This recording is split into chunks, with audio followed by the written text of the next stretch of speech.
Welcome back to all of you. Now we have a lead speak on food safety and international trade in fish and fishery products by a renowned scientist and world-renowned scientist and eminent scientist, Dr. Kstacademy sir. I request chair and co-chair to introduce briefly, and for the speaker, please, it's 45 minutes, including discussion. Yeah, thank you. Sorry for that. Today we have a very eminent speaker, Dr. Aida Karnasagar. At present he is advisor, research and patent, Nite University, Bangalore. His academic achievements are he has finished his master's degrees from Mysore University, PhD from Mysore University, and postgrad from University of Maryland, USA, and Alexander von Humboldt Fellowship from Germany, University of Würzburg. Professor Karnasagar started his career as assistant professor in College of Fisheries, Bangalore, and then he went on to become the professor and head of the same department. He has done wide range of research activities, which is very well known across the globe. He has been working with the United Nations, FAO bodies, and other international bodies. And this is the most important thing for the students who are here. Number of publications, 244. 6 books, 7 chapters in books, and he has 6 patents already granted. And some of the achievements are he has developed a PCR-based diagnostic techniques for white spot virus detection, which is very well known across India. Of course, they have been always instrumental in development of a phage therapy technology for Vibrio diseases, shrimp hatcheries. And some of the few awards what Professor Karnasagar has received. Academic Contributor of Binium Award, International Association of Seafood Professionals, Australia. Biotechnology Award and Process Development Award from DST, Government of India. Rafi Ahmed Kidwai Award from ICR New Delhi. Professor J.V. Bhatt Endowment Award and Young Scientist Award from Karnataka Association of Advancements of Science and Association of Food Science and Technology. This is just a brief, and he is much bigger than what I said. Okay. Over to you, sir.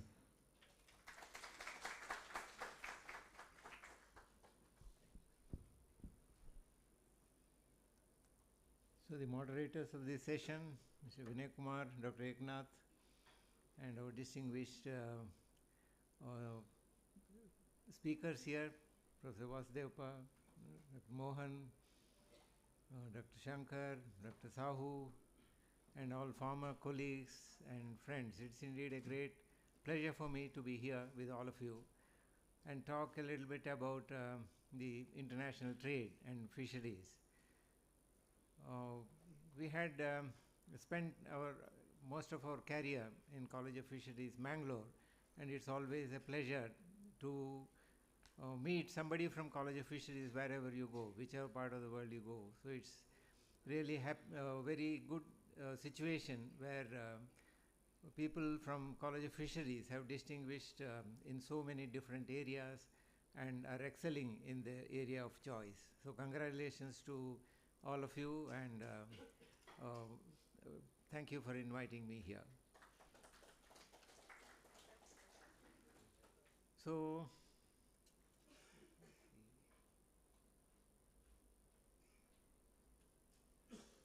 how do I go back to the presentation? So I thought I'll talk a little bit about international trade in fisheries. Since I worked in FAO and I was working with the Codex Alimentarius Commission, I thought I'll give you some idea about how international trade is regulated and what are the issues affecting international trade. Now, when we talk about blue revolution and transformation, we need to think about how the fish is utilized because consumption is very important, domestic consumption. But then we need to also see how many countries benefit from the export of seafood and what are the issues in international trade. Okay.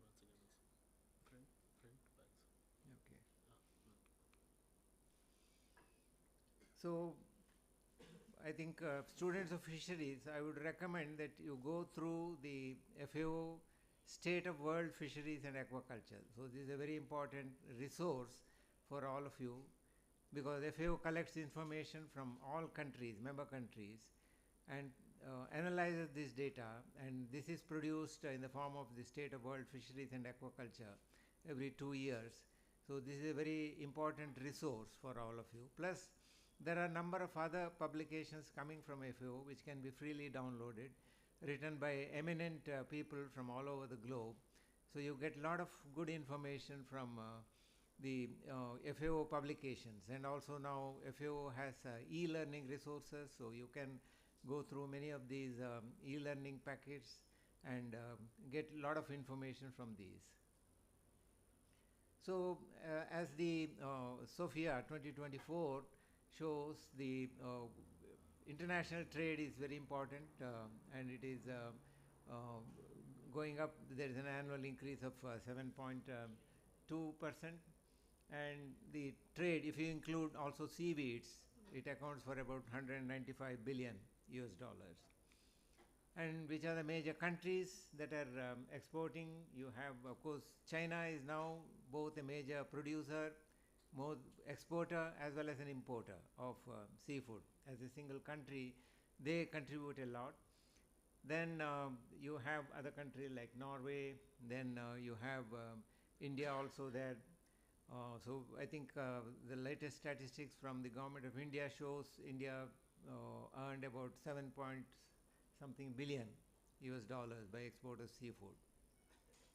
So for many countries, this trade, international trade, is very important because it provides a lot of employment and foreign exchange.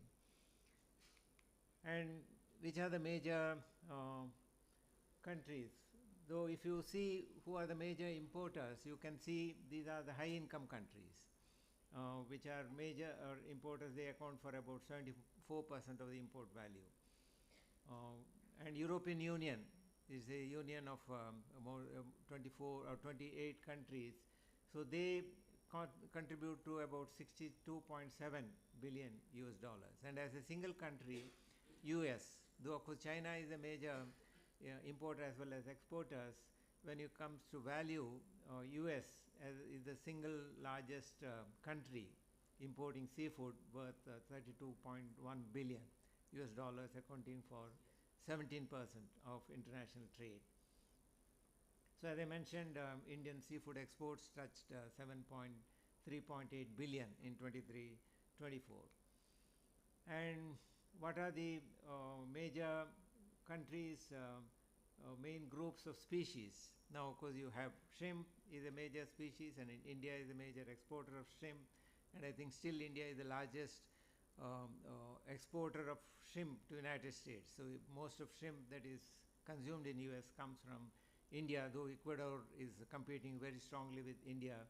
So sometimes the statistic shows Ecuador is taking over India, but of course India, I think, is still dominating the US market. Then there are other species like salmon and a number of other species. Now when it comes to international trade, what is the organization that is dealing with rules and regulations related to international trade?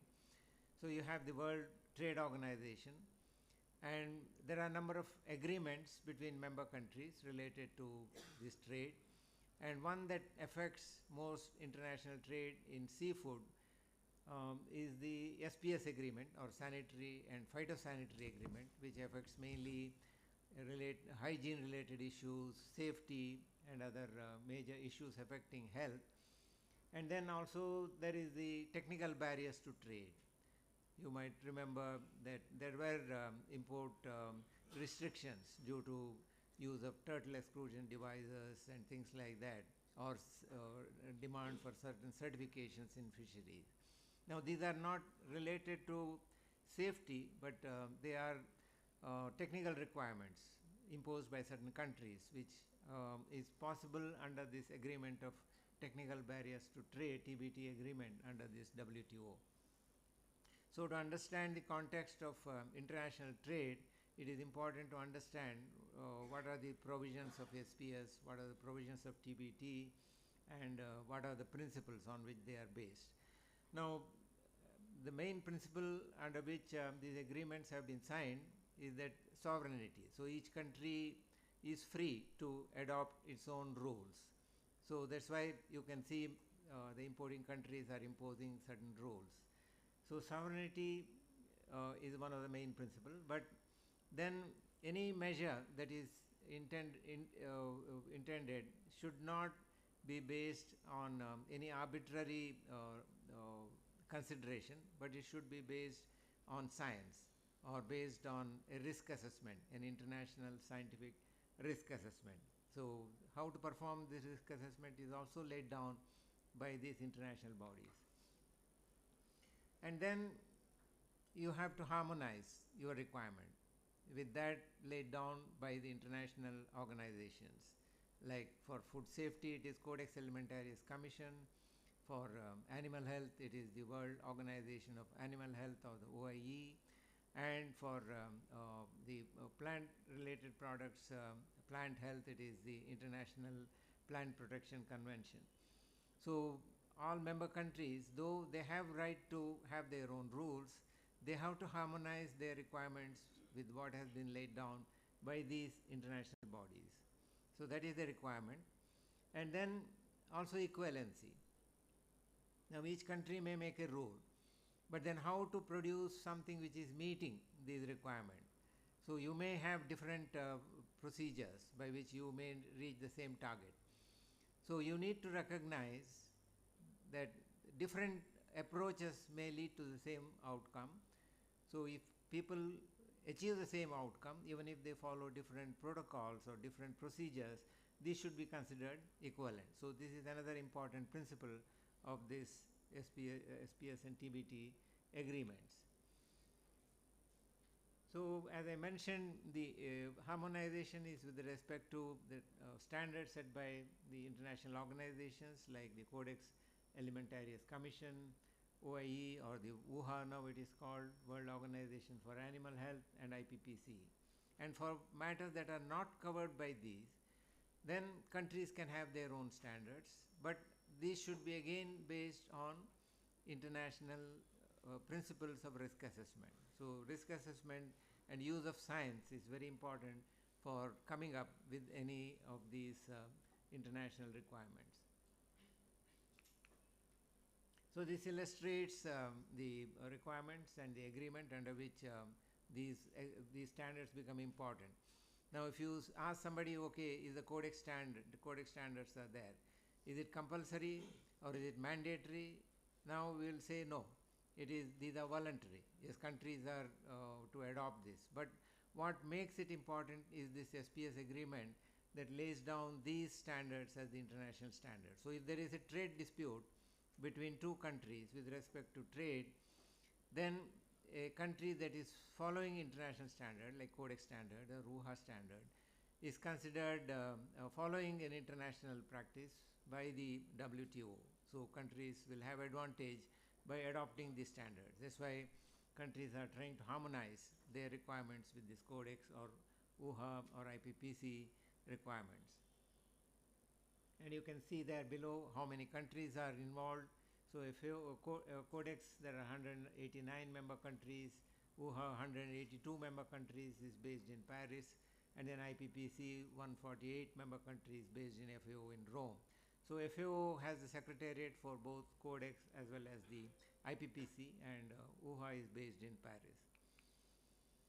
So coming to Codex Alimentarius Commission, so this is the international standard setting body. So when you say Codex, what does this mean? So this is a joint FAO-WHO body, and who are the people who are members of this?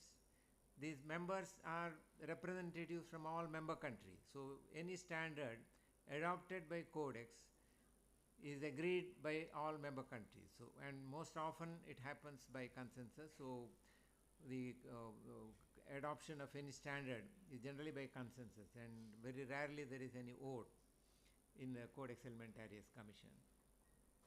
That is because there is a very long process of developing these standards, which is science-based, and there are expert bodies, scientific bodies. So where does the science come in? Now, if the membership is by representatives from countries, how does science come in to Codex? So for this purpose, there are joint FAO-WHO scientific bodies, like the joint FAO-WHO expert meeting on microbiological risk assessment, the joint FAO-WHO expert committee on food additives or JACFA, and then joint FAO-WHO meeting on pesticide residues. Now you all know that, okay, if somebody wants to export squid or cuttlefish, they have to meet a requirement of, say, cadmium or lead, and certain values are fixed. So where do these values come from? So these values come from the scientific assessments that have been performed by international bodies like this JACFA. For chemical issues it is JACFA, and for microbiological it is GEMRA. So that is what is illustrated here. So if the Codex wants to set up any standard, food standard, as you can see there, the food standard, which may be in terms of microbiological requirements or residue levels for veterinary drugs or for chemicals or additives that are used. So this standard comes based on the risk assessments which are performed by FAO and WHO, and then you have the three bodies depending upon the issues like microbiological issues, chemical issues, or pesticides, GEMRA, JACFA, and JMPR. And these reports, the scientific risk assessment reports, are again available free of cost, so you can download these reports. You can find reports like this, so how to perform microbiological risk assessment in food, and also what should be the quality of water that is used. Now, of course, water is used at different stages of fish handling. It is required for handling, washing fish on board a fishing vessel, or washing fish in the landing center, or in the processing factory. So what should be the quality of water that you use? So you have guidance on all these issues in these documents of GEMRA, coming out from GEMRA, since dealing with microbiological issues. So it will be a very useful resource for academicians also, and those who are interested in what is the output and how these risk assessments are performed. And also for academicians, you can contribute data. Now, what is this risk assessment based on? It's based on scientific data. And where does data come from? Data again comes from the work of different academic institutions. So it may be publications, or even when there are assessments going on, FAO and WHO do issue call for data. So countries can contribute the data. It could be industry data, it could be scientific publications or non-published data which has been validated by certain agencies. So countries can contribute data in different ways for this kind of risk assessment. And it's important that academicians take part in this, so that your data goes into these risk assessments. And as you can see here, what does the work of GEMRA come out with? So we have things like this general principle of food hygiene, or code of practice for fish and fishery products. Then you have guidelines for specific pathogens like Listeria or Salmonella. And then you have various microbiological standards. So all these come from the work of GEMRA, scientific work performed by GEMRA. And then from JACFA, the work of JACFA, you get maximum residue limits for contaminants, veterinary drugs, or additives. And from the work of JMPR, you have residue limits for pesticides that are fixed. So you can see the relation between scientific research, the data produced by institutions, and then how this goes into this process of setting international standards. And even the members of these expert committees are actually scientists.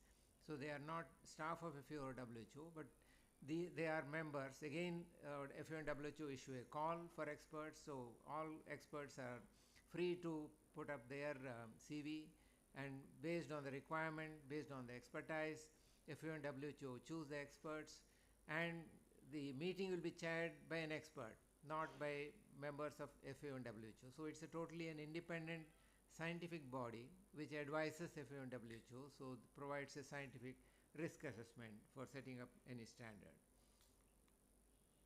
So when it comes to Codex, how does Codex function? If it's a standard setting body and there are so many issues, so many foods, fish is one of them, then there are fruits and vegetables, meat, and number of milk, so many other products. So how does fish Codex handle this work?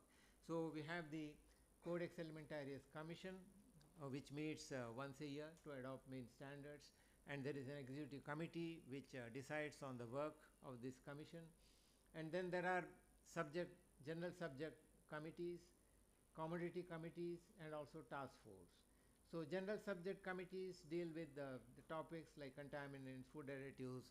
These are considered horizontal committees which consider issues across different commodities. So what is fixed for, say, heavy metal, maybe it is relevant for fruits and vegetables, for meat, fish, so it's applicable to all commodities. So these kind of issues are handled by general subject committees. Then there are specific commodity committees. Fish and fishery products is also there. And this fish and fish products committee is chaired by Norway. So each country can also offer to chair, so host these committees. Now, for example, the fish and fishery products committee is hosted by Norway. US hosts committee on food hygiene. So different countries offer to host, because India is a host for committee on spices. So countries are welcome to host these committees. So they have the meetings either in the host country or they can have it outside also. Generally the food hygiene committee meets once in US and once outside US. So it's up to the host country to decide where they want to have a meeting. And nowadays participation in these committees is also being facilitated by online work. So you can see how these committees are functioning. There are electronic working groups, and countries can participate in this process by contributing information or commenting on the draft through this online process. So when it comes to safety, how is safety handled? So one thing that we need to all realize that you cannot achieve food safety by just setting standards. Standards setting is one thing, but then how to meet these standards, how to achieve this safety. So you need to have fundamentals. So the fundamentals is the hygiene. So there are two major hygiene criteria that are there in Codex. One is the general principles of food hygiene, which is applicable to all commodities. And then we have the specific commodity-based requirements like the one for fish and fishery products. So the general principle of food hygiene deals with control of water quality, which deals with the control of hazards associated with water. It could be biological, chemical, or physical, or control of fecal contamination. Various microbial hazards come through this. Then food handler practices and hygiene, and food contact surfaces to control organisms like listeria, which can come through food contact surfaces. So this is a fundamental issue. And then there are specific requirements for fish and fishery products. So when we talk of HACCP, which is applied in factories, that comes only at the top of these, because unless you have this basic requirement of hygiene, general principles of food hygiene, good manufacturing practice, you cannot think of applying HACCP. So this needs to be realized, and it is important to apply these general principles of food hygiene all along the supply chain. It's not just in a factory, but start right from the time the fish is harvested and taken on board. You need to follow these kind of practices. So to give guidance on this, there is the code of practice on fish and fishery products. This is an elaborate document which you can download and see what are the requirements. So it talks about the entire chain, what is to be done on board a fishing vessel or in a aquaculture farm, or while handling fish and during different stages of processing. So specific requirements for fish and fishery products are dealt with in this Codex code of practice for fish and fishery products. Now when it comes to aquaculture, you know, there are number of different types of requirements, and big producers can meet various certification requirements. But what can small producers do? Now, probably you might have heard about the famous 5 keys for safe food, which has been produced by WHO and which has been translated to, I think, more than 80 languages, including many of the Indian languages. So after the popularity of these 5 keys for safe food, WHO felt that it is necessary to produce this for different commodities. So then they first produced for fresh fruits and vegetables, and then they produced this for aquaculture products. So that's where FAO came in. So here it is mentioned, of course below you cannot see, in collaboration with FAO. So this was a joint activity between FAO and WHO. So these 5 keys. So how to make aquaculture production safe? So how can you tell a small farmer how to produce safe aquaculture products? So this involves the 5 keys, which are practice good hygienic personal hygiene, then clean the pond site, manage water quality, keep the fish healthy, and use clean equipment for harvesting. So by using these 5 key principles, the small producers can produce safe aquaculture products. So it's important to have something for all types of producers, including small producers. And then when we talk about the entire chain, we need to think what all is needed to be done at different segments. So you have at the fish primary production, so you have good hygienic practice requirement, and then when it comes to factory, you have HACCP, and then good hygienic practice all through. And even when it comes to the consumer or retailers or restaurants, they also need to have good hygienic practice, and some restaurants also are required to adopt HACCP-based practices. So in many Western restaurants, if you go, you will see the board, it is HACCP certified. So HACCP is also considered important when it comes to an area where it is handled, fish is handled, and other meat products are handled. And all along you need traceability to document that all these things are being done. And if there is any problems, you can go back and find out where the problem is and take corrective measures. So traceability is important throughout this, and there are guidelines for implementing traceability also in Codex. So now we will come to the requirements in international trade. So if you look at the regulations of various countries. Now, for example, if you look at what is the requirement of EU, so there are very elaborate requirements of hygiene, then they have so many different regulations. So the elaborate requirements have been laid down by member countries. So these come under what are called regulatory requirements. But in addition to these regulatory requirements, you will see that there are other certifications that are required by certain importers. Now, if the international standards deal mostly with trade and safety, why are these other private standards coming in? Now, this is mainly because the buyers can lay down their own requirements. They could be considered TBT, but then it is their right. So they say they want to meet the requirement of the consumer. So there are many non-regulatory requirements also in international trade. So mostly these are business to business. So when the product goes to EU, the EU inspector will look mostly from their own regulatory requirement. But then the buyer has, since this is business to business, so these are met with by the seller or the importer.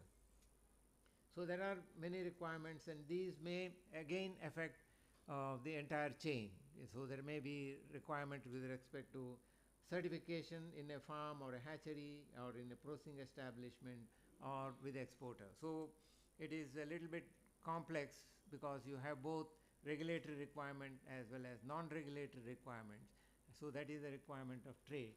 So regulatory requirement mostly covers safety issues like the EU hygiene practice, MRLs, and then contaminants, additives, HACCP requirements.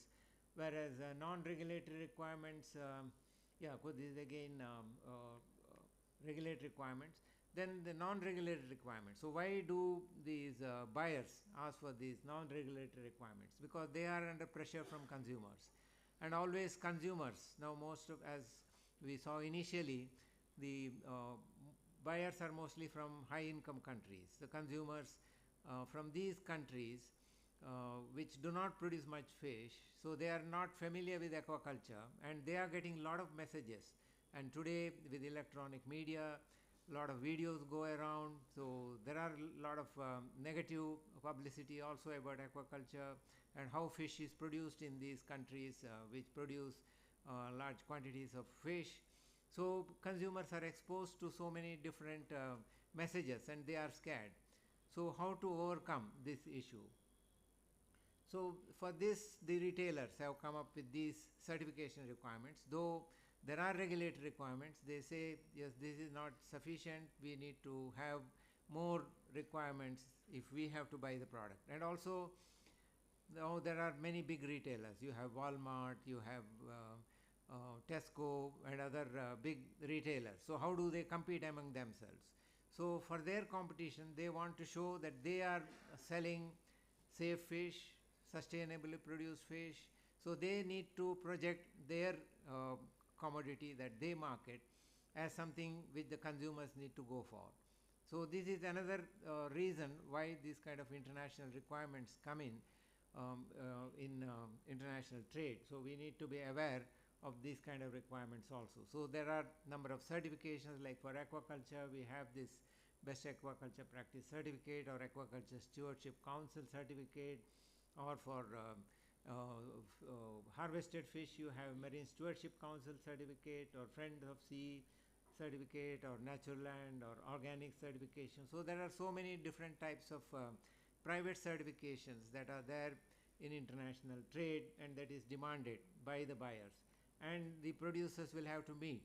And if you go to a fish processing factory, it's common that you will find they display so many certificates. They have HACCP certification, and then they have BRC certification, which is the British Retail Council, and then IFS, then the 22,000, ISO 22,000, which is implemented by different agencies. So there are number of different types of these certifications which are demanded by the buyers. So the producers have to be aware of this. And when I was in FAO, we had a study, and we invited countries and to inform us about what are the certifications in various industries that they produce seafood for export. Now, for example, this is some data from Thailand, and how the different producers are having more than 2 or 3 certificates. Some of them are even having 4 certificates. This is from Thailand, and similar data from Morocco. So it's not applicable only for Asian countries. So many of the African countries are also asked to meet these requirements, and Ecuador. So there are these multiple certification requirements.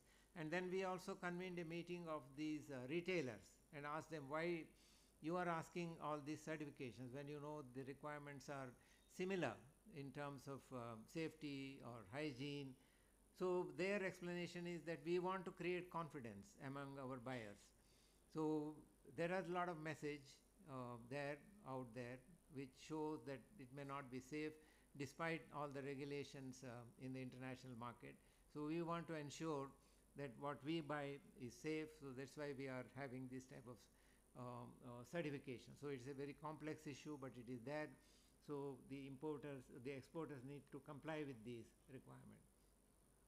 Now, what is the problem if there are these multiple certifications? Of course, there is cost. So each certification will involve meeting certain requirements. So BRC has certain requirements. IQF has certain requirements. So FS, the 22,000 has different requirements. And then there are audits related to these. The producers have to meet the cost of these audits.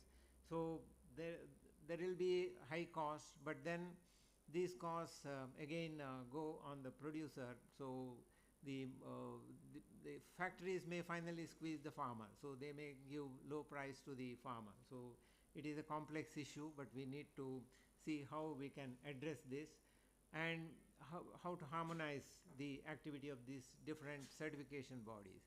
So again, FAO came up with certain requirements. Now the certifications can be made by also by national bodies. So if national bodies are to make these kind of certifications, how they can go about? So these kind of requirements have been laid down. So here we have technical guidelines for aquaculture certification. So if a country wants to have good aquaculture practice certification, a national certification, then what are the basic requirements? So if you follow these practices, then it can be considered equivalent to the international certification of the requirements of these private certifying bodies. So that is the idea with which if we came up with this kind of guideline, and also guideline for harvested fish, like fish guideline for eco-labeling of fish and fishery products for capture fishery. There is also one for inland fisheries. So to summarize, the global fish trade is an important economic activity for both developing and developed countries. Many of the developing countries are producing countries and exporting countries, and many of the developed countries are major importing countries. So issues related to quality and safety are of primary importance, and there are international agreements like TBT and SPS related to these, and international standards related to safety by Codex Alimentarius. Then national regulations. So most of these national regulations are harmonized with Codex, so they mainly deal with quality and safety issues. And then there are also non-regulatory requirements that affect market access, and there is a need to harmonize these requirements, non-regulatory requirements. I think that's it. Thank you very much. Thank you, sir. I have a small question. What about for the countries who are not the members of the international organizations? Yeah, of course, I think most of the trading partners are members because they have advantage of being a member of these international bodies. So most countries, as you saw, 189, 190 countries are members. So there are very few countries. I am not aware of any major producer who is not a member of this codex. Of course, there may be issue like Taiwan. Taiwan is not allowed to be a independent member because China will not allow Taiwan to be a member. So any trade will have to be through China. But otherwise, apart from these political issues, I think every country would like to become member. And I think India has been member right from 1995, from the time this agreement has been signed. So some countries came little later. Of course, I also had opportunity to work with the former members of the Soviet USSR, who were mostly trading with Russia. So they are still adopting mostly Russian standards and Russian practices. So, but they are also now slowly coming to Codex. They are realizing that they cannot depend only on Russia as their market. So they need to access other markets. And if they have to access other markets, then they need to comply with these. So again, a market pressure will make these countries come to these international bodies, become members, and adopt the standards adopted by them. Thank you, sir. Another follow-up question. We hear a lot about halal certification. Is it recognized as certification in the international bodies, or yeah, halal, is it a forced certification? No, halal can be a specific requirement, like it can be something like a technical requirement, a technical standard, you can say. So there are other requirements which come under these technical regulations. So apart from these standards, there are two major things that are there in SPS agreement. When you say standard, so standard is something which is voluntary, whereas a technical regulation is something which is mandatory. So if a country can come up with certain specific technical requirements, so the countries requiring halal, so they can have this as their technical regulation.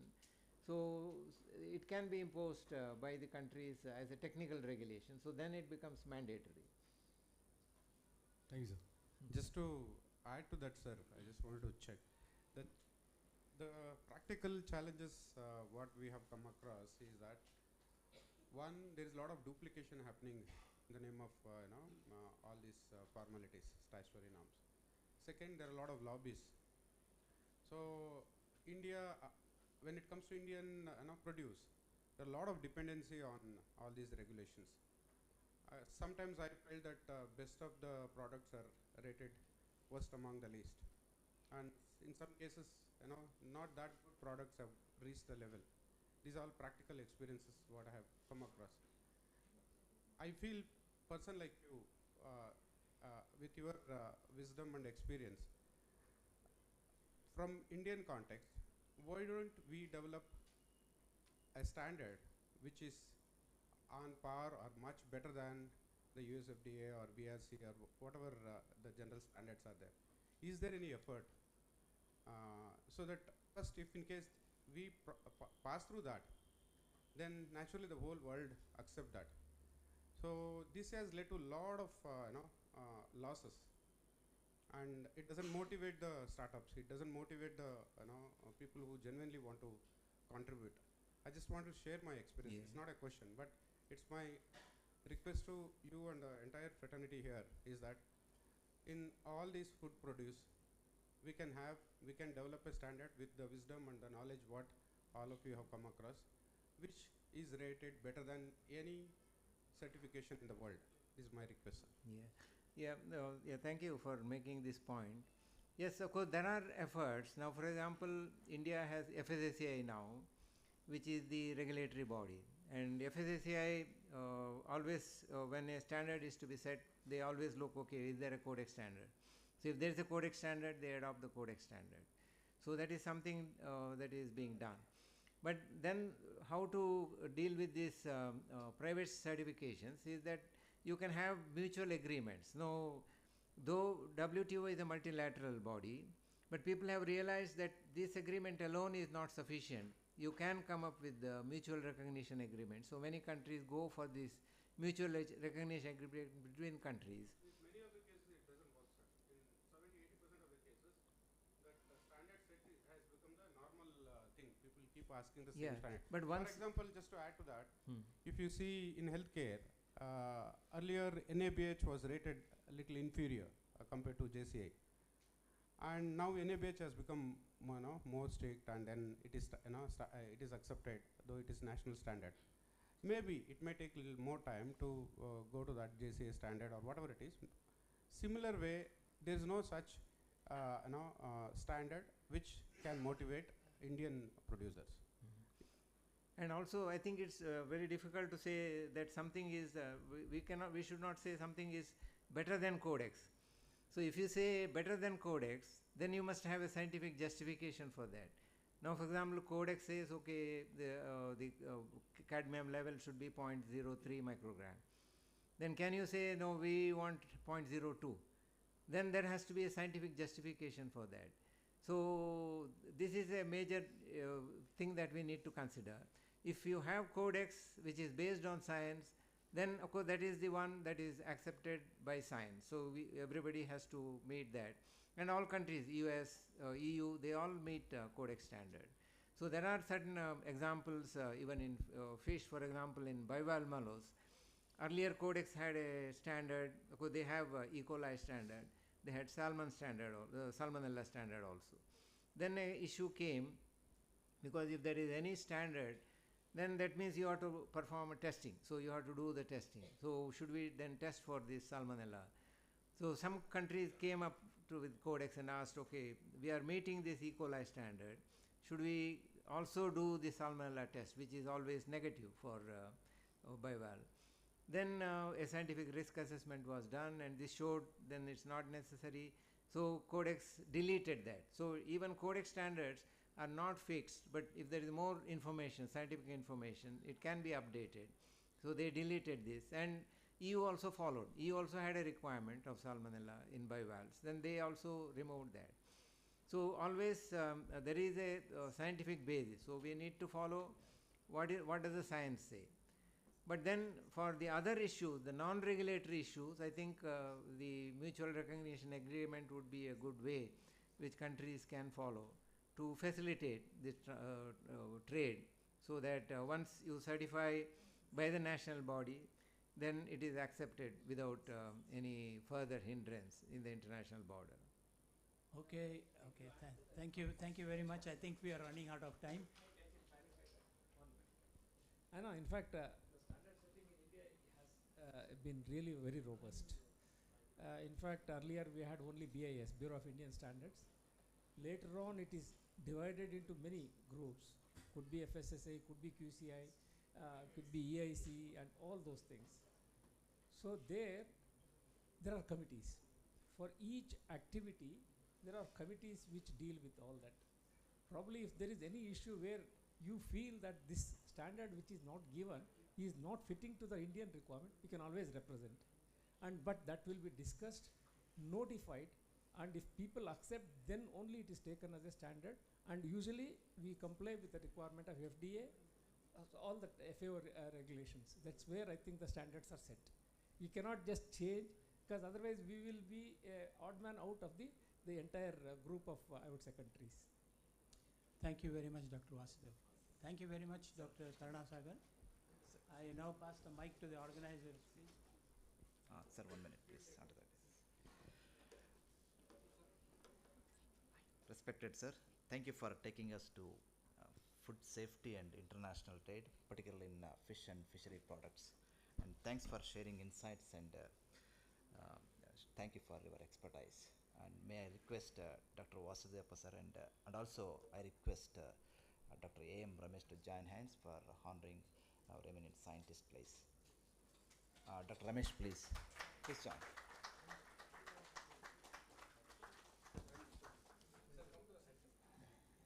Dr. Ramesh, please.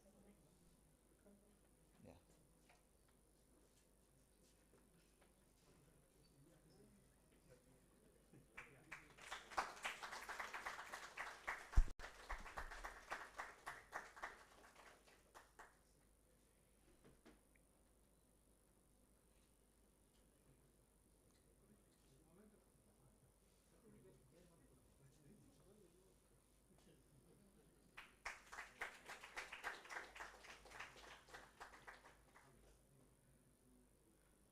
Thank you, one and all. Now let's move on to our next lead talk on antimicrobial resistance in aquaculture, implications and mitigation strategies. May I request Dr. Indrani Karnasagar Madam onto the dais, please, and over to chair and co-chair.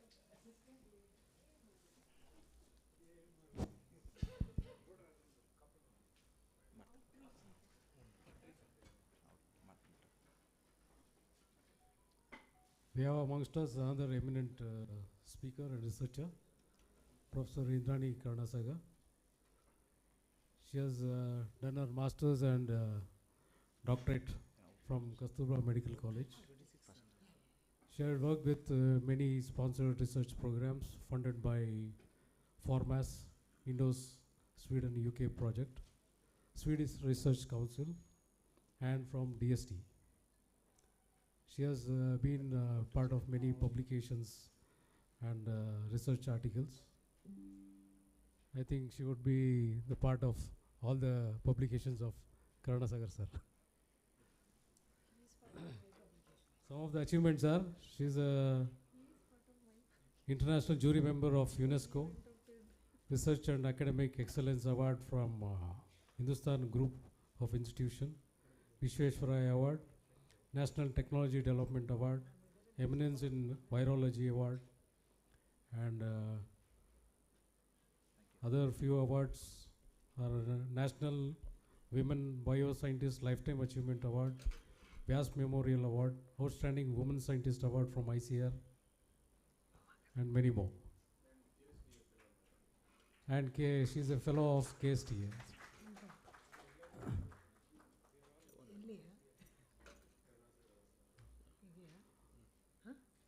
All the previous speakers also have been fellows of KST.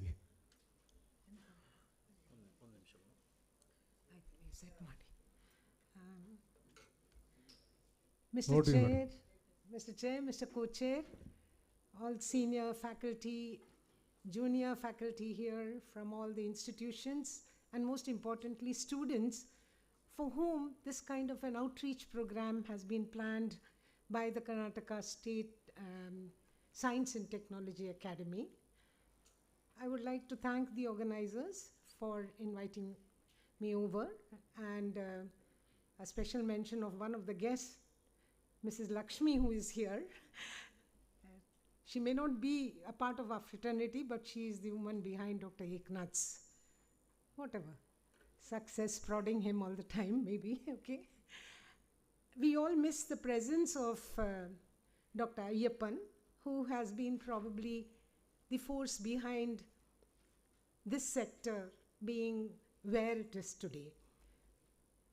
We are now going to speak about a topic which almost sounds like leading us to the next pandemic. Now, you may wonder why I have two titles.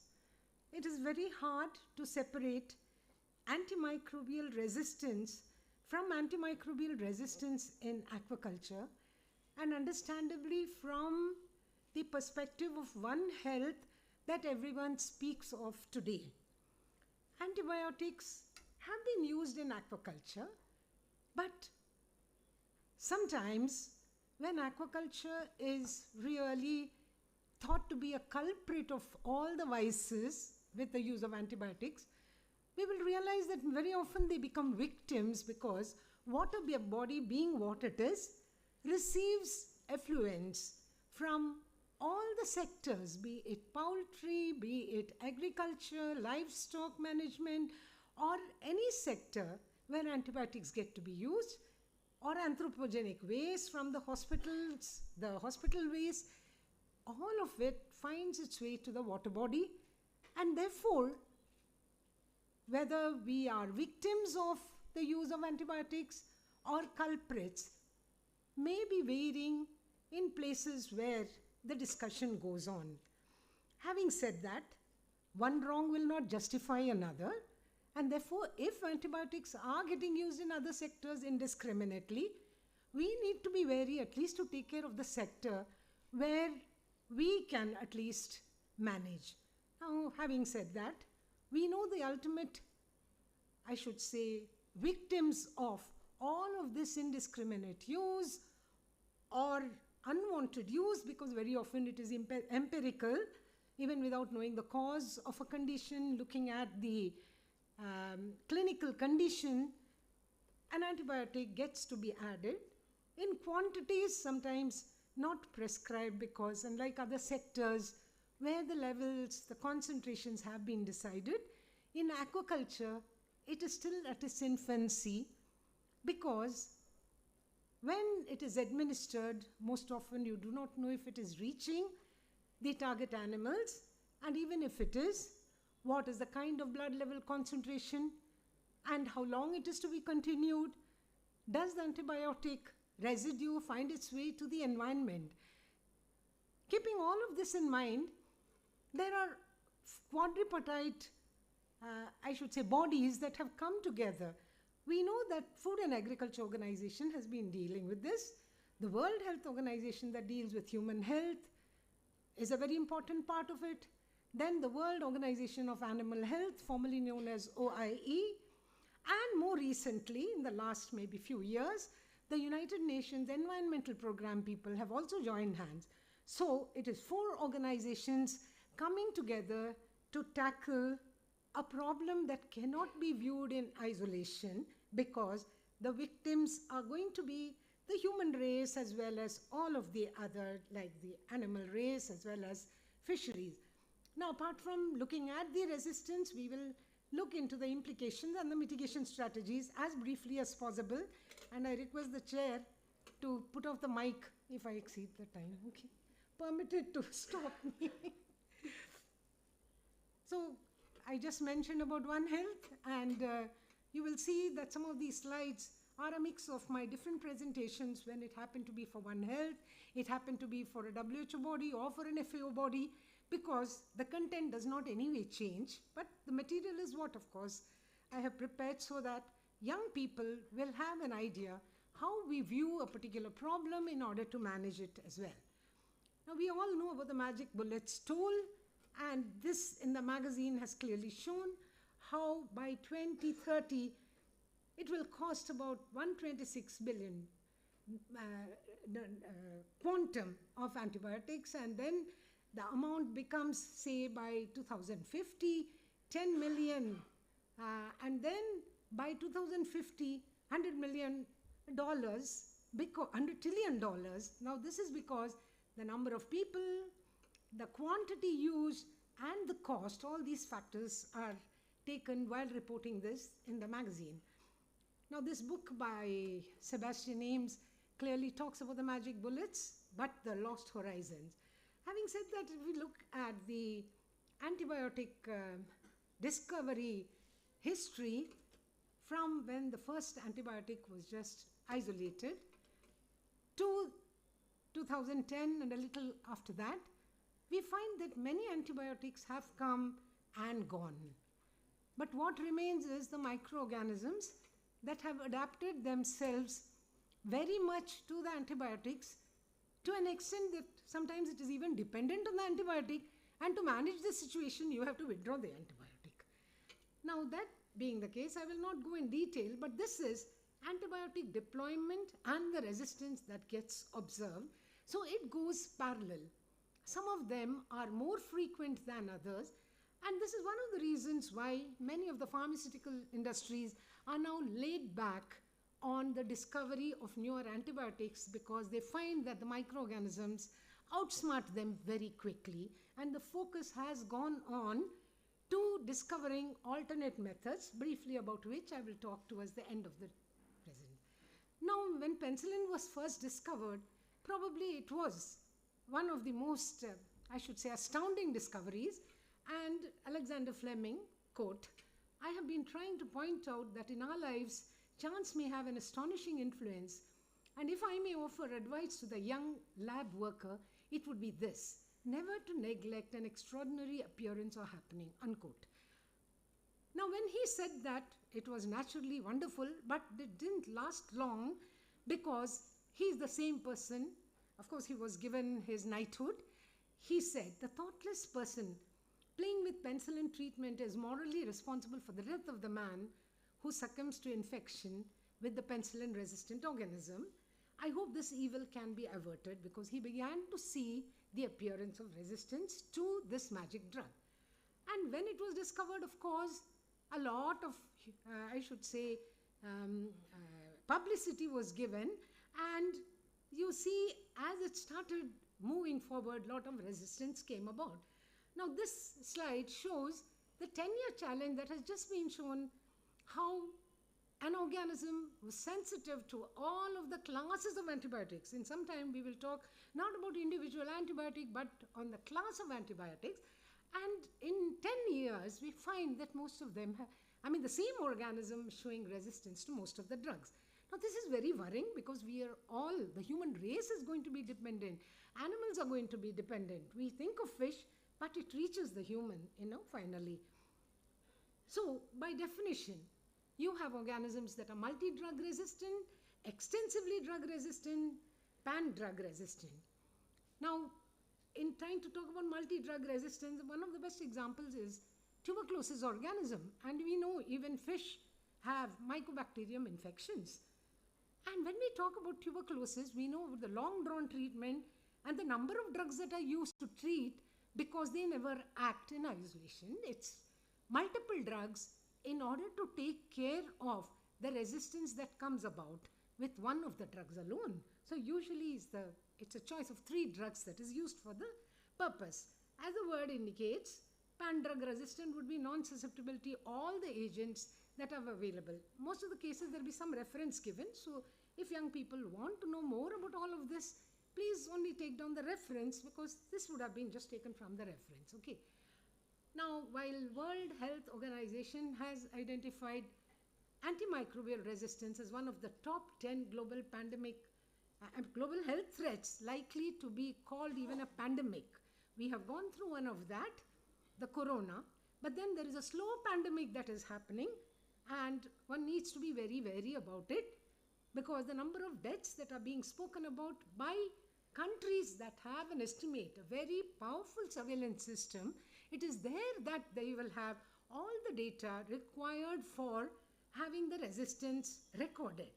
So we have it in Europe, in US, India, yes, it is there, but we all know that that would be minimal with some of the premier institutes of the country, while India lives in her villages, and there will be coaxial treat, and we know empirical treatment is the order of the day.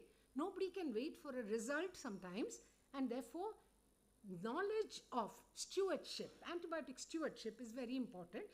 This is no different than aquaculture sector, where we all have to apply our mind to see what is the kind of resistance that prevails and not use those kind of antibiotics just because a higher dose might give sometimes a better result.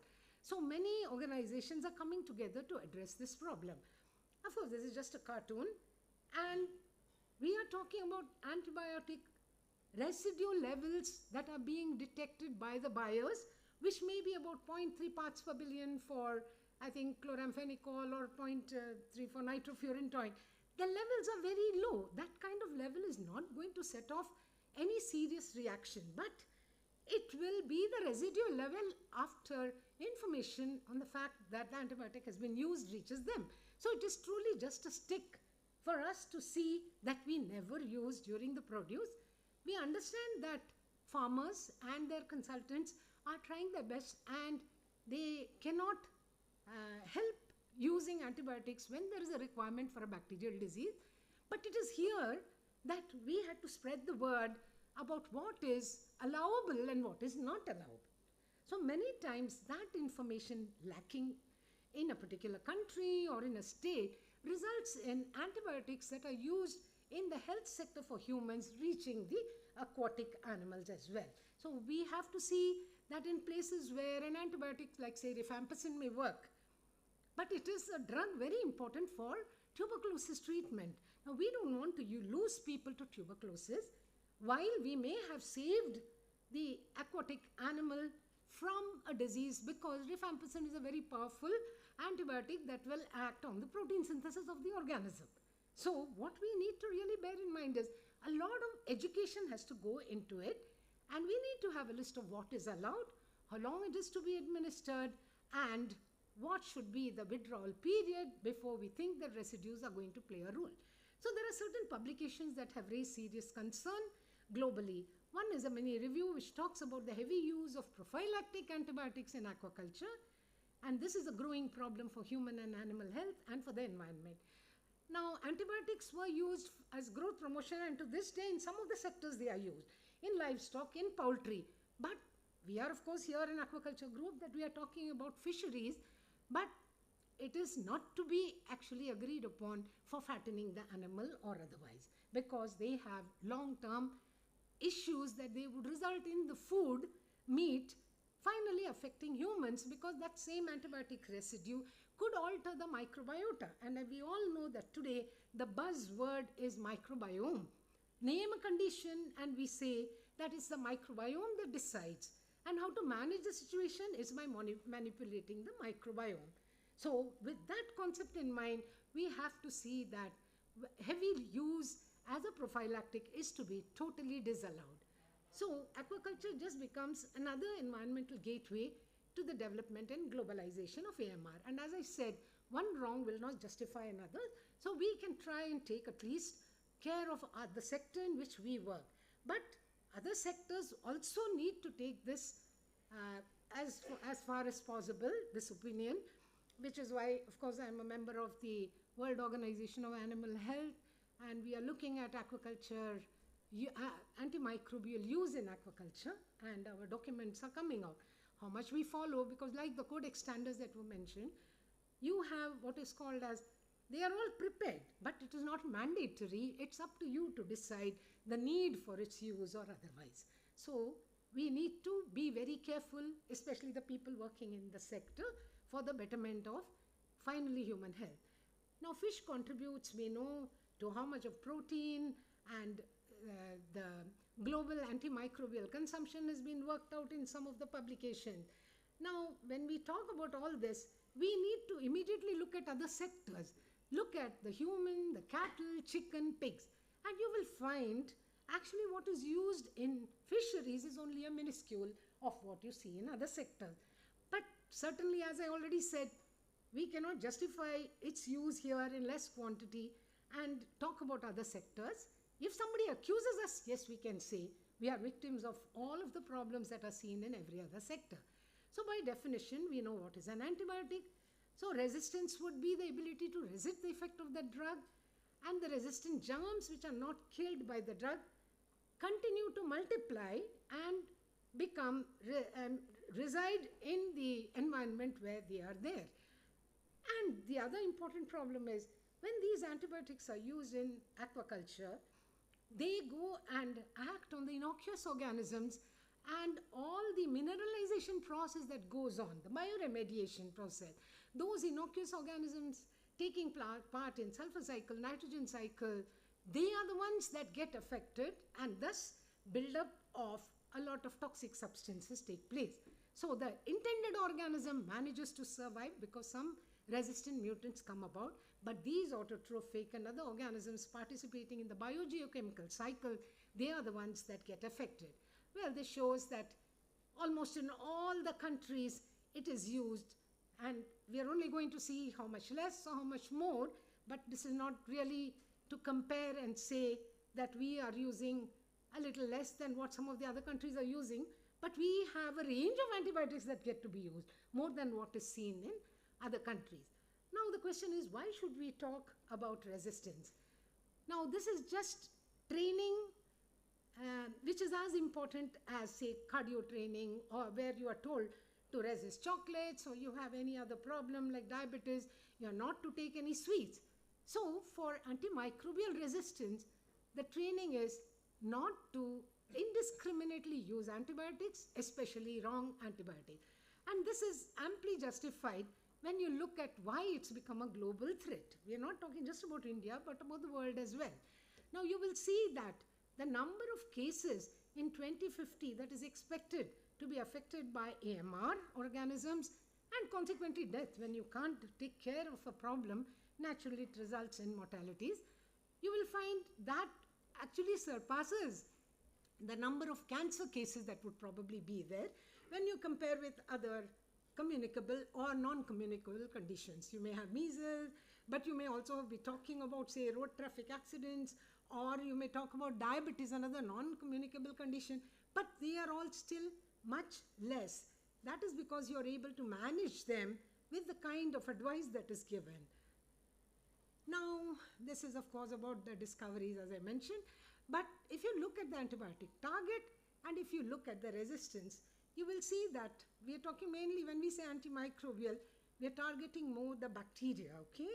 Of course, we need to keep in mind the fungus, because today recalcitrant fungi have become very important. And they may be few in number causing serious problems, but they are so resistant that you hardly have 3 or 4 drugs. Even for human use, that is the condition. And therefore, we need to be very, very careful in how we use them. So there are many. The targets may be cell wall, the membrane, the synthesis of the nucleic acid, or it could be, most important target, the proteins during the synthesis. It could be affecting the small ribosome, the larger unit of the ribosome, transcription process, translation process, or of course like folate synthesis. Now many of these antibiotics are something we are familiar with. Now penicillin groups, most of them are resistant now, organisms are resistant. You have one of the powerful groups of the beta-lactam antibiotic, which is, say, vancomycin. It's a life-saving drug. But so much of resistance is now reported. It started with Singapore, but is reported everywhere. So this is all, again, calling for attention. If you talk about, say, fluoroquinolones and rifamycin, I'm sure all of us are familiar with norfloxacin, levofloxacin, ciprofloxacin, every other flox drug which is given. But look at the resistance that comes about. And if you talk about, say, Septran, Bactrim, these are all, say, multiple 2 antibiotics acting on, say, folate synthesis, the trimethoprim and the sulfamethoxazole group. Then if you come to, say, protein synthesis, a large number. It could be an aminoglycoside, it could be like gentamicin, or it could be a macrolide like your erythromycin, or it could be tetracycline group. So many of these names are familiar to all of us. And this is also an outreach program where I was informed that we need to bring about a bit of dissemination of all this information. So if you look at the resistance, mechanisms are many. A drug may not enter at all because it is being, say, already acted upon and destroyed by some protein. It may enter but be pushed out, the efflux mechanism. See, we need to remember that efflux mechanism is most important, especially to push out anything that is not good for the organism. So if an organism is living in an environment where there is heavy metal, it is going to push it out. If there are pesticides, it's going to push it out. So the efflux mechanisms are very important. And then you have, of course, other mechanisms like target modifications and immunity and bypass, and most importantly, the inactivating enzymes like the beta-lactamases, which act on many of those drugs. And of course, this 10-year challenge, I'm sorry it got repeated. So how resistance actually happens? We will see that in any situation when there are a lot of germs and a few of them are drug resistant, okay, after you've treated them, antibiotics kill the bacteria that cause the illness, whether in fish, human, poultry, any system, okay, as well, and they kill the good ones as well. So targeted treatment is not there. It will act on all the microorganisms. The drug-resistant bacteria then grow and take over because the good ones, ecologically important ones that were maintaining the milieu interior, they are the ones that actually keep some of the resistant bacteria in check.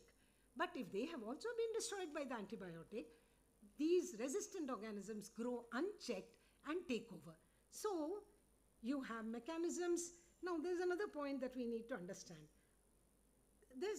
For resistance, you could have intrinsic mechanisms or acquired mechanisms.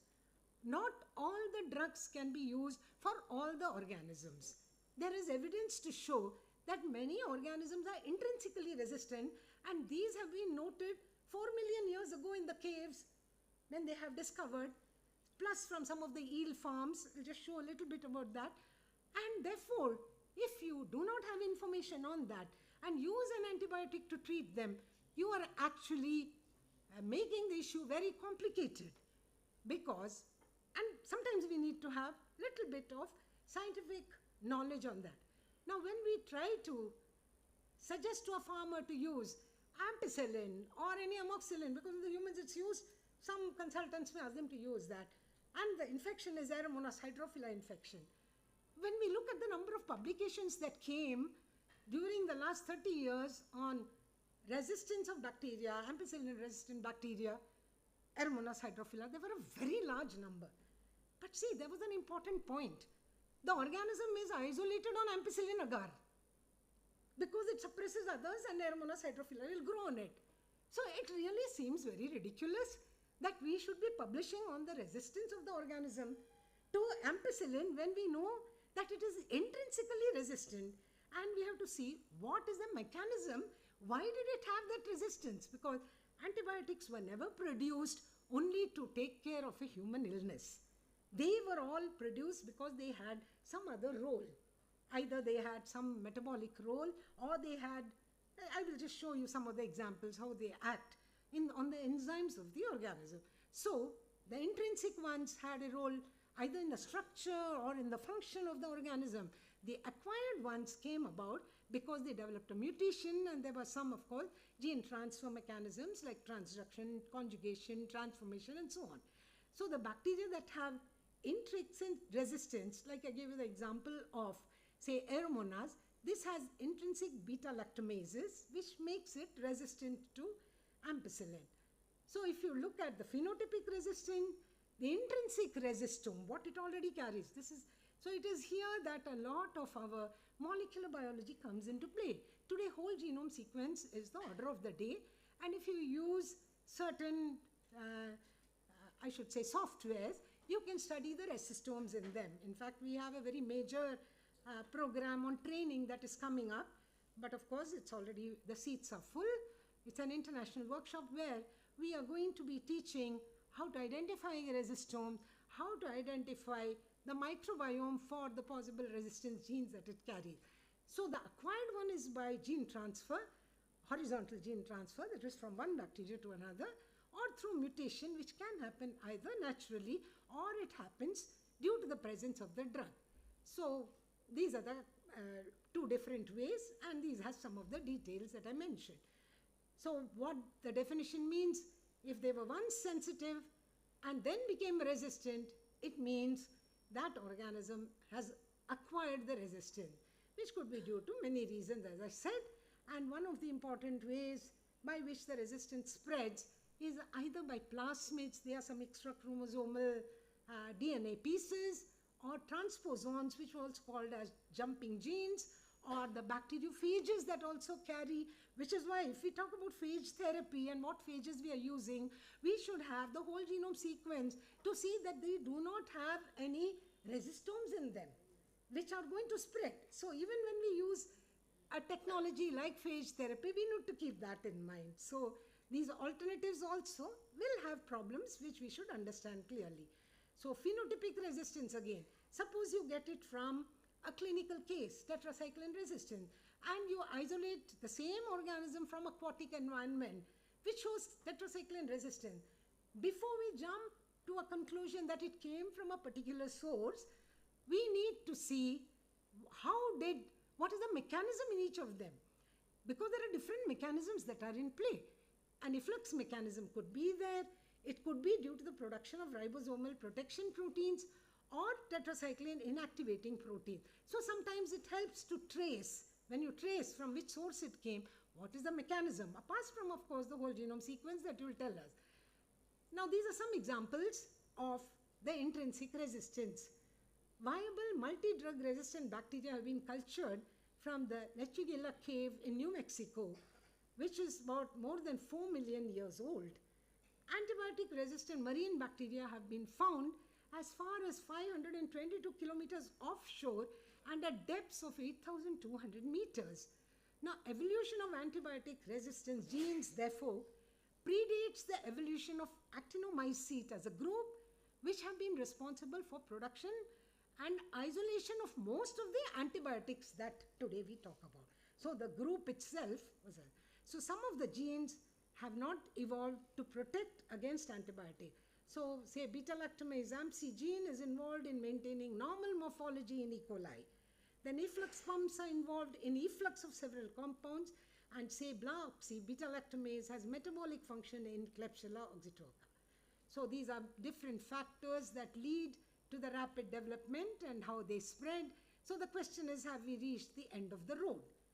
No, human beings are also intelligent, and the bacteria will of course try to surpass. So there are alternatives to antimicrobials in aquaculture. Can I take 5 more minutes, please? Thank you. So these alternatives are many. So broadly, if you see, these will replace our failing antibiotics. So the older systems, of course, were like the vaccines that were developed. You have then the immunotherapy that is there. More recently, the CRISPR-based techniques. The probiotics, we are very familiar with probiotics, but there is a risk also when you use them. So only when you understand them fully, you can see how important the probiotic or the microbial therapies need to be understood. Phage therapy is something we have been working with. Then you have the nanobiotic, the stem cell antimicrobial peptide. So why are we looking for alternatives? Because resistant organisms have been coming up due to antibiotics. The pathogens build up. There are chemical residues in the shrimp meat. Useful organisms get destroyed. Their effectivity in seawater or in freshwater is questionable. How much more is required than what you use in the human? And do you intend, are you sure that it actually reaches the target tissue where the antibiotic is supposed to act?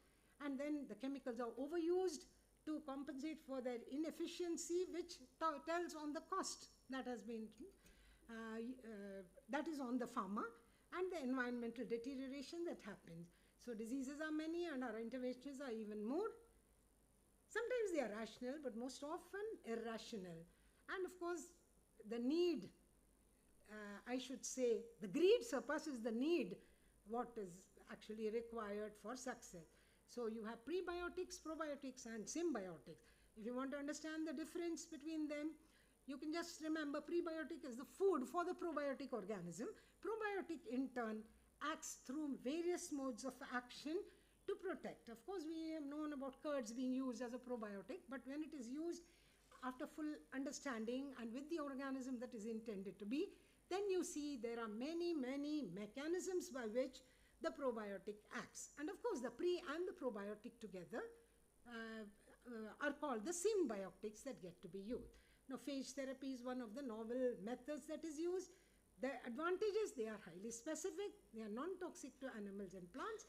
As I said, we need to see that they don't carry antimicrobial resistance genes, also that they do not carry any other virulence genes. These have to be confirmed, and as you know, every discovery runs through a cycle. Initially, yes, it works very well, like the antibiotic discovery. Here is a chart of how the phages appeared and how they develop resistance, how newer and newer phages are being discovered. So using with care will become the order of the day. We in Fisheries College had been working on phages for luminous bacterial disease of shrimps and successfully transferred that technology.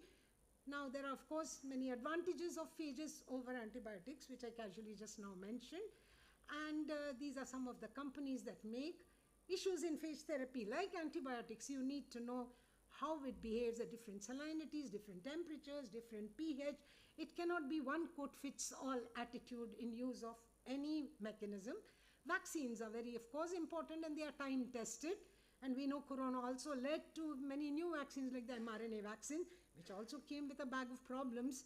And we know some of the fallouts. So whatever is time tested, like the killed and the live vaccines, are very important. And the new generation vaccines like conjugated vaccines, RNA, nucleic acid vaccines, as well as toxoids, these are all being continuously used. This is the cycle from the development of the first vaccine 1721 to the present day, because reverse genetics also became very important.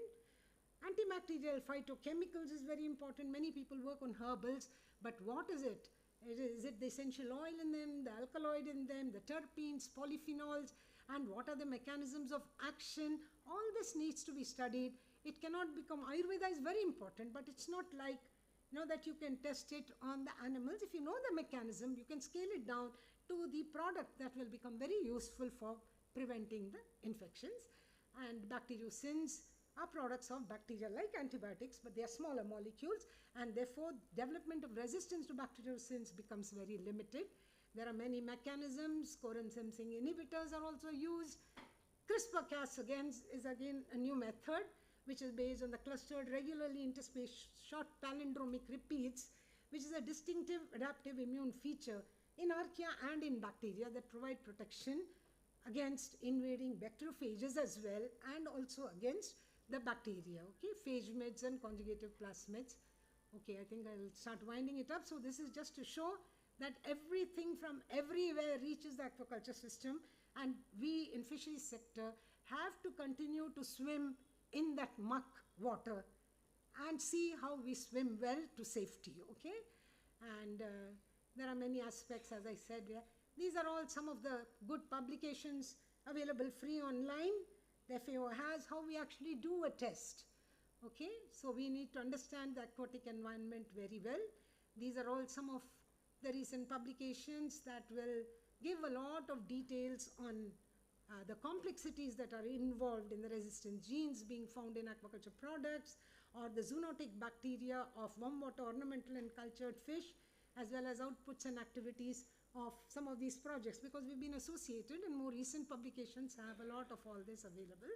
Now this is One Health. When I said, see, this is a WHO document, and interestingly, no one now differentiates whether you came from medical, fisheries, what sector. What you contribute becomes important. Now this particular document, which has been updated and become even more important in 2024, early 24, actually Karuna Sagar is one of the members, and he has contributed to this WHO document. So all the organizations are trying to come together to address the issue so that antimicrobial resistance can be managed. Thank you very much. I'm sorry. Thank you, ma'am. Open to any questions, please. Don't ask difficult questions. I have one small question. Small but not difficult.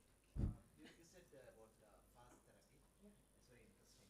Yeah. I've been listening to this fast therapies in the last 9 to 10 years. Right. It's a great work. Maybe it's a potential area where it can replace antibiotics. Yes. But the question is, it is very specific to one particular bacteria. If that bacteria will have a lot of strains, again, will it be again specific? Will it be very specific to again particular strain? And if it is very specific to particular strain, it's going to be very costly. Yeah. to make it? No, it's a very good question. In fact, when you start studying about phages and when you start understanding them, the first sentence that we hear is they are very specific. But believe me, it is not the case. Identifying that gold mine where you get a phage that can act on a large number of species of a particular genus will make you, like the broad spectrum antibiotic, someone very confident of phages. But today we have moved forward.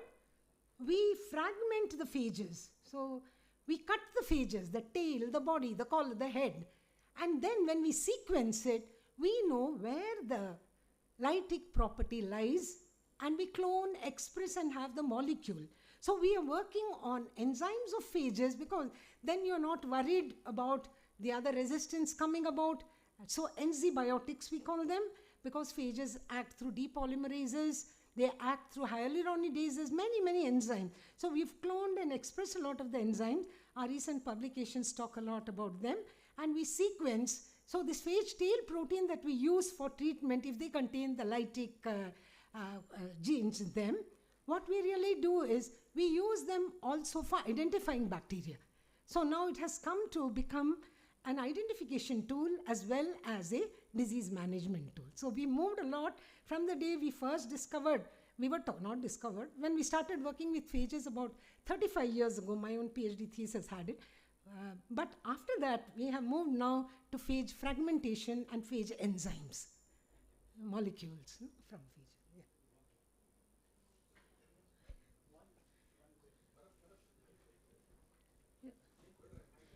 Tumma beda re ellaru. You chairman, please tell them lunchtime. Then they'll forget. I'll ask them about their life. Nice presentation, ma'am. Thank you for enlightening our minds. Ma'am, my question is, somewhere you told that in the deep sea there are some microorganisms that are resistant to this antibiotics. Yeah. So when a bacteria is subjected to some antibiotics, they will mutate, they will try to become resistant to it. But how is it possible that these deep sea microorganisms are getting antibiotic resistant?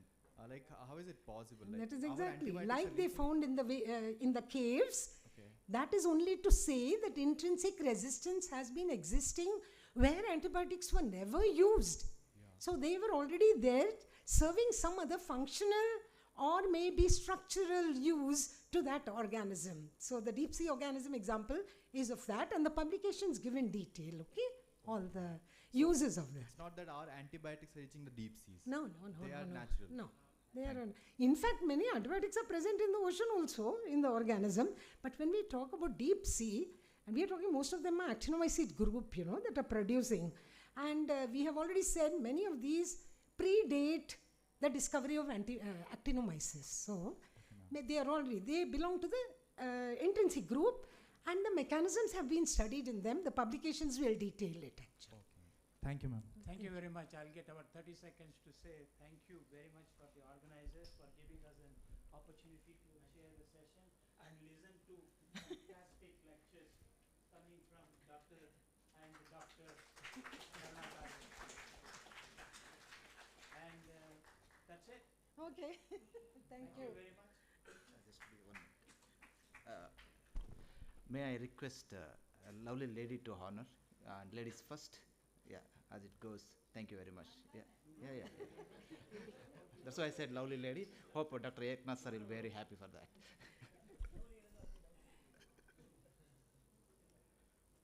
Madam, please.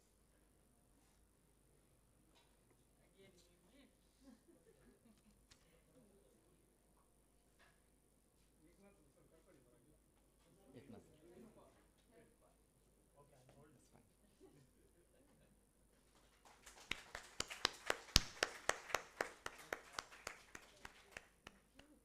That's fine.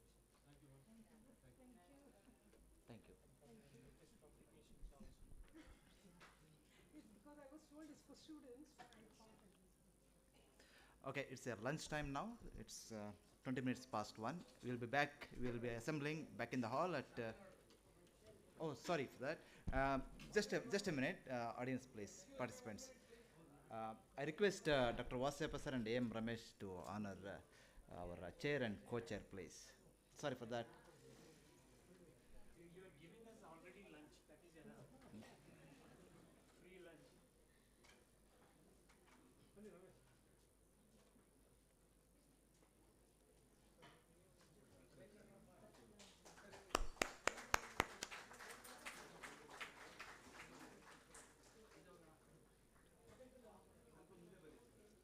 only after. Okay, thank you very much.